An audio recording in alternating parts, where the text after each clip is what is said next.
Calcium oxychloride. याद कर लीजिएगा बेटा, ये क्वेश्चन कितना रिपीट होता है, देख रहे हैं हर साल आता है। 2022 में नहीं आया था तो इस साल आ सकता है, इस साल तो पक्का आएगा, गारंटी के साथ, टप्पा लगा लो। ठीक है, विरंजक चूर्ण का रासायनिक सूत्र होता है CaOCl2 होता है। इसका उपयोग क्या है बेटा, इसके उपयोग बहुत सारे हैं, कम से कम 3-4 उपयोग तो आपको याद होने ही चाहिए कम से कम। यह विरंजक कॉटन टेक्सटाइल उद्योग में, लिनन लॉन्ड्री में विरंजित कपड़ों को धोने के लिए किया जाता है। ठीक है, यह कई रासायनिक उद्योग में ऑक्सीकारक के रूप में प्रयुक्त किया जाता है। यह जल को सूक्ष्म जीवों से मुक्त करने के, यानी कि जल को शुद्ध करने के लिए इसका उपयोग किया जाता है। यह क्लोरोफॉर्म के निर्माण में भी इसका उपयोग किया जाता है। 4 उपयोग लिख दिए मैंने। अब विरंजक चूर्ण के गुण क्या है? ठीक है, यह हल्का पीला चूर्ण है, इसमें क्लोरीन की प्रबल बदबू होती है क्योंकि क्लोरीन से बनाया जाता है। यह जल में विलय होता है, लेकिन इसका स्वच्छ विलयन अशुद्धि की उपस्थिति के कारण कभी कभी निर्मित नहीं हो पाता। ठीक है, मतलब जल में विलय इतना लिख दो। यह कार्बन डाइऑक्साइड की क्रिया द्वारा क्लोरीन खो देता है। अगर इसमें कार्बन डाइऑक्साइड मिलाओगे ना CO2, तो ये क्लोरीन को खो देगा, क्लोरीन गैस हवा में उड़ जाएगी। ठीक है, आगे बढ़ते हैं। बेकिंग सोडा बनाने की विधि, गुण, अनुसूत्र लिखिए और उसका उपयोग बताइए। देखिए कितना ज़्यादा रिपीट हुआ है, देख सकते हैं। तो देखो बेटा, सोडियम बाइकार्बोनेट, ठीक है, बेकिंग सोडा का रासायनिक नाम सोडियम बाइकार्बोनेट, एक कार्बनिक यौगिक है। इसे मीठा सोडा या खाने का सोडा भी कहते हैं। बेकिंग सोडा साधारण नाम है इसका, क्योंकि विभिन्न व्यंजनों को बनाने में इसका उपयोग किया जाता है। ठीक है, और इसका जो अणु सूत्र होता है, जो पूछ रहा है, वो होता है NaHCO3।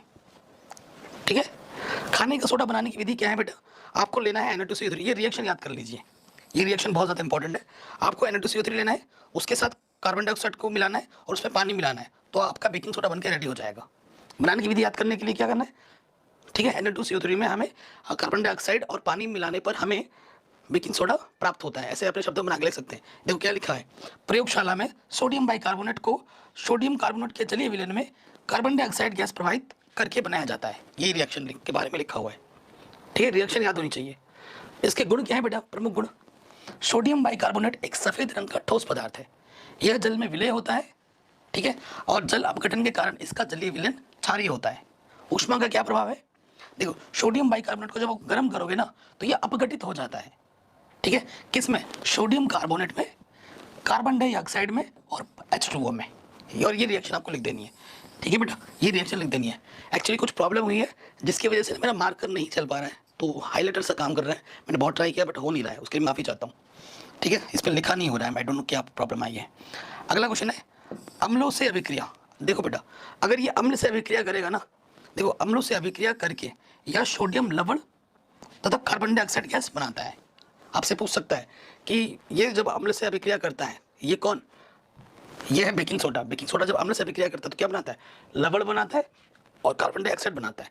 ठीक है, इनमें से कोई एक रिएक्शन याद कर लीजिएगा यहाँ से। ठीक है, आगे बढ़ते हैं। इसके उपयोग क्या हैं बच्चों, तो सबसे पहला उपयोग है प्रयोगशाला में अभिकर्मक के रूप में। नेक्स्ट, यह झागदार पेय पदार्थ बनाने का काम आता है, जैसे कोल्ड ड्रिंक, पेप्सी हो गया, सोडा हो गया ना, इसमें इसका उपयोग होता है। यह आग बुझाने वाले यंत्रों में काम आता है। कच्चे दूध में मिलाने पर दूध देर तक नहीं फटता है। एंटीसेप्टिक के रूप में प्रयुक्त किया जाता है इसका। पेट की एसिडिटी बढ़ जाने पर इसको खाया जाता है ताकि एसिडिटी को दूर किया जा सके। और ब्रेड बनाने में इसका प्रयोग होता है। मैंने 7-8 उपयोग लिख दिए, कम से कम कोई 4 उपयोग आपको याद होने चाहिए जो आपको आसान लगे। ठीक, अगला क्वेश्चन है बच्चों, देख सकते हैं कितनी पर पूछा गया है। विद्युत रासायनिक श्रेणी की परिभाषा लिखिए और 2 अनुप्रयोग लिखना है। ये रासायनिक श्रेणी है बड़े से छोटे क्रम में। ठीक है, श्रेणी भी याद कर लीजिए, बहुत ज़रूरी है बच्चों। पहला क्वेश्चन क्या है, विद्युत रासायनिक श्रेणी की परिभाषा लिखनी है। तो विभिन्न तत्वों के मानक अपचयन इलेक्ट्रोड को बढ़ते हुए क्रम में रखने पर जो श्रेणी प्राप्त होती है ना बेटा, उसे हम विद्युत रासायनिक श्रेणी कहते हैं। ये पहली परिभाषा हो गई। और जो क्रम है वो मैंने आपके सामने लिख दिया। सबसे अधिक अभिक्रियाशील धातु होता है आपका पोटेशियम, उसके बाद सोडियम, उसके बाद कैल्शियम, उसके बाद एल्यूमिनियम, फिर जिंक, फिर मैग्नीशियम, फिर Mg। ठीक है, ये घटता हुआ क्रम है। ठीक है, ये क्या है, घटता हुआ। और सबसे नीचे होता है Au, फिर Ag। ठीक है, Au मतलब गोल्ड, उससे ऊपर होता है सिल्वर, उससे ऊपर होता है मरकरी। ठीक है, नीचे से ऊपर जाओगे तो बढ़ता हुआ क्रम है, ऊपर से नीचे आओगे तो घटता हुआ क्रम है। तो ये क्रम भी कभी कभी पूछा जाता है और इस क्रम पे MCQ आ जाते हैं, बहुविकल्प प्रश्न। कुछ तत्व आपको दे दिए गए, बोलेगा इसके अभिक्रियाशीलता के घटते हुए क्रम में लिखिए, बढ़ते हुए क्रम में लिखिए। तो अगर आपको ये श्रेणी याद होगी तभी आप कर पाओगे, अन्यथा दिक्कत हो जाएगी। ठीक है, विद्युत रासायनिक श्रेणी के उपयोग आपसे पूछ रहा था कि क्या इसके उपयोग है। तो देखो, जिस धातु में ऑक्सीकृत प्रवृत्ति जितनी अधिक होगी उसकी क्रियाशीलता उतनी ही अधिक होगी। ठीक है, ऑक्सीकृत प्रवृत्ति जितनी अधिक होगी ना, उसकी क्रियाशीलता उतनी अधिक होगी। अतः विद्युत रासायनिक श्रेणी में ऊपर से नीचे की ओर जाने पर धातु की क्रियाशीलता कम होती जाती है। तो श्रेणी मैंने दिखाई थी, अगर ऊपर से नीचे जा रहे हो तो उसकी क्रियाशीलता कम होते हुए जा रही है। विद्युत रासायनिक श्रेणी में जिस धातु का स्थान ऊंचा होता है वह धातु अपने से नीचे स्थान की धातु को उनके लवण के विलयन से विस्थापित कर देता है। इस पर आधारित प्रश्न पूछा गया है एनसीईआरटी में, ठीक है, कि वो जब डुबाते हैं तो रंग बदल जाता है, ऐसे क्वेश्चन है ना, वो इस पर आधारित प्रश्न है। विद्युत रासायनिक श्रेणी में धातुओं की धन विद्युत प्रवृत्ति ऊपर से नीचे की ओर घटती जाती है, ठीक है, और जब ऊपर से नीचे जाओगे ना तो जो विद्युत धनात्मकता की जो प्रवृत्ति होती है वो घटती जाती है। हाइड्रोजन के नीचे के सभी कमजोर तत्व धन विद्युत गुण प्रदर्शित करते हैं, ये लिखना है। अगला क्वेश्चन है, मिश्र धातु किसे कहते हैं? कॉपर की दो प्रमुख मिश्र धातुओं के नाम, संगठन व उपयोग लिखिए।